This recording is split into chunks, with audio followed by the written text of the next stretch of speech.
وزیراعظم پاکستان کے آبائی ضلع میاں والی کی تحصیل عیسیٰ خیل کے علاقہ کمر مشانی کے وانڈا گولنا والا کے مکینوں نے محکمہ وابڈا کے خلاف احتجاج کیا۔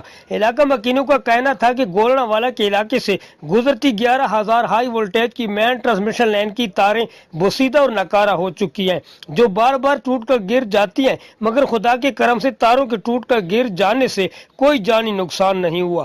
تاروں کے ٹوٹنے سے متعدد بار اہل علاقہ کے جانور زخمی اور ہلاک بھی ہوئے، مگر محکمہ وابڈا کے کان پر جوں تک نہ رینگی۔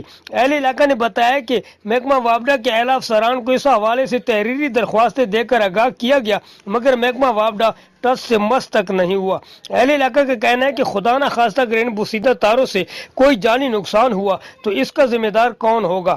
اہل علاقہ نے پرامن احتجاج کرتے ہوئے وزیراعظم عمران خان سے محکمہ وابڈا کا قبلہ درست کر کے بوسیدہ تاروں کی جگہ نئی تاریں ڈلوا کر اہل علاقہ کی دو پر لگی زندگیوں کو محفوظ بنانے کا مطالبہ کیا ہے۔ کیمرہ مین غلام حسین قریشی کے ساتھ اسماعیل پراچا، سٹی نیوز، عیسیٰ خیل۔ ہم لاتے ہیں ٹاپ نیوز، آپ کے فیورٹ ٹاک شوز اور انلمیٹڈ انٹرٹینمنٹ صرف یوٹیوب پر۔ اگر آپ نے ابھی تک ہمارا چینل سبسکرائب نہیں کیا تو ابھی سبسکرائب کریں اور بیل آئیکن کو کلک کر کے ہماری لیٹسٹ ویڈیوز کے بارے میں اپڈیٹ جانیں۔